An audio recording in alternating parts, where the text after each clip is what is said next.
Ang aklat ng Exodo. Sa unang video, pinag-aralan natin ang Kabanata 1 hanggang 18 tungkol sa panimulang kwento kung paano iniligtas ng Diyos ang mga aliping Israelita. Hinarap at tinalo niya si Faraon habang inililigtas ang mga Israelita sa tulong ng dugo ng tupa ng Paskwa.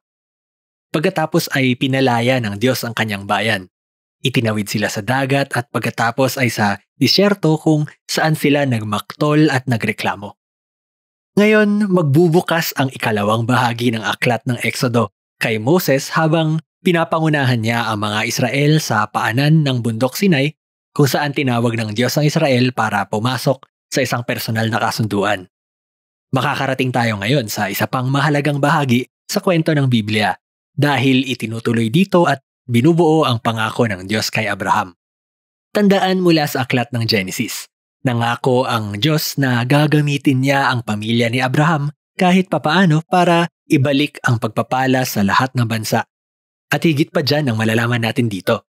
Sinabi ng Diyos na kung susundin ng Israel ang mga tuntunin ng kasunduan, uhubugin sila ng mga kautusan, katuruan at katarungan ng Diyos at sila ay magiging kaharian ng mga pari. Ibig sabihin, magiging kinatawan sila ng Diyos at ipapakita sa lahat ng mga bansa kung ano ang tunay na katangian ng Diyos. Masiglang tinanggap ng mga Israelita ang alok kaya nagpakita ang presensya ng Diyos sa tuktok ng bundok Sinai sa anyo ng ulap, kidlat at kulog. Umakyat si Moses bilang kinatawan nila at binigay ng Diyos ang pangunahing mga tuntunin ng kasunduan. Kilala ito bilang ang 10 utos. Kagaya ito ng pangunahing mga tuntunin ng kasunduan kung paano magkakaroon ng ugnayan ang mga Israelita at ang Diyos. Pagkatapos nito ay may isa pang koleksyon ng mga utos na nagpapaliwanag sa unang 10 ng mas detalyado. Kasama dito ang mga batas tungkol sa pagsamba ng Israel, tungkol sa katarungang panlipunan, kung paano sila mamuhay ng magkakasama. Lahat ay humuhubog sa Israel bilang bansa ng hustisya at kabutihang loob na naiiba sa ibang mga bansa. Kaya isinulat ni Moses ang lahat ng mga batas na ito at dinala sa mga tao. At muli, masigla silang sumang-ayon na pumasok sa kasunduan sa Diyos. Pagkatapos nilang gawin ito, dinala ng Diyos ang relasyon sa sunod na hakbang. Sinabi niya kay Moses na gusto niyang ibaba ang kanyang banal at mabuting presensya para manahan sa gitna ng Israel. Bumuo ito ng isa pang aspeto ng mga pangako ng Diyos sa kasunduan. Kung babalikan natin, dahil sa pagrebelde ng tao sa hardin, nawala ang karapatan nilang pumasok sa presensya ng Diyos. Pero ngayon, dahil sa pamilya ni Abraham ay muling makakapasok sa presensya ng Diyos ang tao sa tulong ng kasunduan. Una ang Israel at pagkatapos, balang araw ang lahat ng mga bansa. Kasunod ito ang 7 kabanata ng mga detalye tungkol sa disenyo at plano para sa banal na tolda na tatawaging tolda ng kasunduan. Mayroon itong malawak na bakuran na may altar. At sa gitna, may isang tolda na may panlabas na silid at panloob na silid. At sa loob ng panloob na silid na tinatawag na pinakabanal na lugar, ay may gintong kahon na tinatawag na kahon ng kasunduan at mayroong mga anghel sa ibabaw nito. Ito ang pinakasentro ng presensya ng Diyos. Maraming mga detalye sa mga kabanatang ito at mahalagang malaman na may natatanging sinisimbolo ang bawat parte nito. Lahat ng mga bulaklak, ang mga anghel, ang ginto at mga mamahaling bato, nilalarawan ng mga ito ang Hardin ng Eden, ang lugar kung saan nanahan ng magkasama ang Diyos at mga tao. Ang tolda ng kasunduan sa madaling salita ay parang Eden na pwedeng dalhin. Ito ang lugar kung saan maaaring mamuhay ng magkasama at payapa ang Diyos at ang Israel. Iyon sana ang plano kaso may mangyayari dito na maling-mali talaga. Sinira ng Israel ang kasunduan. Habang nasa bundok si Moses at tinatanggap ang mga plano para sa tolda ng kasunduan, sa ibaba doon sa kampo ng mga Israelita, nainip na ang mga tao.